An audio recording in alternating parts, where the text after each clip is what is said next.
Hello YP family, and welcome to our step-by-step sales motion training. I'm Mickey Collins. We've possibly already met. I'm one of the new hire trainers. This training will break down each customer interacting step of our sales motion here at YP. You'll watch an instructional overview of each step, and then you'll watch a role play that will put those expectations into action. Comprehending the strategy behind our sales motion will give you that extra edge and confidence needed to make you the expert YP consultant. We're doing what we've been doing for 130 years, helping local businesses thrive. We want you to continue our mission. While you're going through this training, take notes, create an outline for yourself, rewatch bits and pieces that you may be struggling with, internalize this, and become great. So let's get started. Our first step is to set the appointment. We know there's an average of 16 other sales reps out there calling on these businesses every day. We can't afford to get lost in the crowd. We want to keep them on the phone. We want them to think this person just might have something to offer. We want them to feel that they're missing out if they don't invite us in. So how do we do that? Let's look at 3 C's or characteristics of a successful appointment setting call. Curiosity. We need to pique their curiosity so they'll stay on the phone. Second, we need to create credibility. State a commercial insight and ask them a question they'll need to respond to, which means they will also need to be listening. Insights should be business-related tidbits of information that they may or may not know, something that would impact their business. Remember, to find insights, go to Salesforce content and look up the words playbook and snapshot. We may not have specific pieces for some industries, so you could simply Google challenges with whatever type of business you're calling on. You also might find some insights from their website. The third characteristic is close. Ask for that appointment. Notice that we are not stressing YP or the products we sell. Use your appointment setting worksheet if you need an outline to follow. This will get you into the habit of doing it the right way. Now, it's no surprise that you'll get pushback and resistance. Remember to acknowledge what was said, clarify the concern, respond, and gain agreement to move forward. Kevin talks more about this in the handling objections portion. So now that we've laid the groundwork for a successful appointment setting call, let's watch Ned in action. North Atlanta Fireplace, how can I help you? Hey, is Mr. White available? This is. Hey, Mr. White, how are you doing today? I'm fine. Good, thanks. My name is Ned Webb. If you can give me just 60 seconds, we've never met, but I'll tell you exactly why I'm calling, ask you one question, and if you want to continue the conversation, we can. Otherwise, we part as friends. Is that fair enough? Listen, I'm busy. I got that, and I also understand you didn't know I was going to call, so within 60 seconds, you'll have enough information to know if we want to talk further. Is that fair? Make it quick. Okay, I will do, sir. I've done a lot of research on hearth and outdoor kitchens and such in this area, and you know, Hearth and Home Magazine indicates that the older generation is starting to dwindle as far as your market's concerned, but the millennial generation is really growing, and outdoor kitchens has really gotten very hot in the marketplace. Have you seen that? Yeah, I have. Well, and you know, the thing is that the millennials are really shopping a different way. They're on cell phones all the time, the smartphones, the tablets, and you know, they're jumping around. They do a lot more research now before they ever walk in. So my question is this: with the need to kind of change your strategy in marketing, what have you done so far to make that shift to really target the millennials and target the mobile market? Well, who are you with? I'm with YP, and okay. I come by your store probably twice a week. I live and I work in this area, and I really feel like it would be valuable information for me to share with you about what's going on in the market, and I can show you not only about your presence out there on the internet and what people are saying about you, but also some of the things the competition's doing. So, you know, I know this is early in the morning. I can drop by this afternoon, say about 4:45, if that's convenient. Well, how long will it take? promise you it won't take longer than 15 minutes unless you want me to stay, and I'll also promise you I will not ask you to buy anything. I just think this information will be very valuable for you to see. Will Okay. 4:45 be okay? Okay.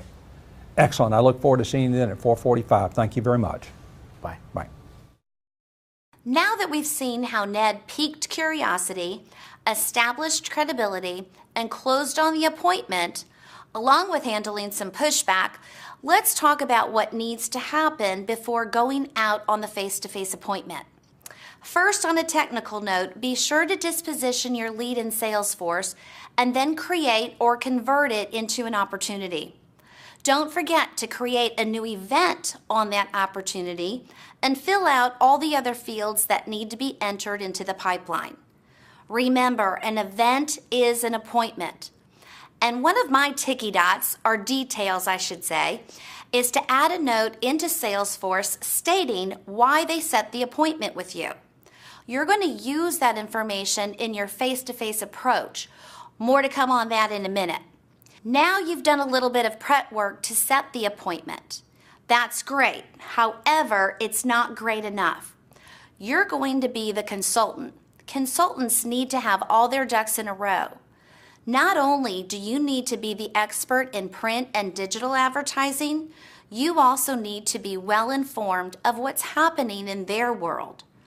As you learned in classroom training, you'll be using the Accelerator playbooks, industry snapshots, their website if they have one, the internet, CP3, sales.yp.com, along with other possible sources to prep for this face-to-face meeting. Get yourself mentally and physically prepared. Make sure to have printouts of important collateral, their presence scan, cat geo traffic, lead estimates, and anything else you feel you might need. People still like printouts, and you never know when Wi-Fi might not work. You can use your iPad for this too. So what are you going to say when you meet them face to face? You're going to need to plan your approach. Here's 4 steps to help you. Introduce yourself and thank them for agreeing to see you. Restate the insight. Remind them why they invited you in. This is why I encouraged you to log the insight or reason for them agreeing on the appointment into Salesforce Notes. Propose the agenda. Let them know your plans for the meeting and ask them if they want to add anything. And finally, ask them where you can sit down to talk.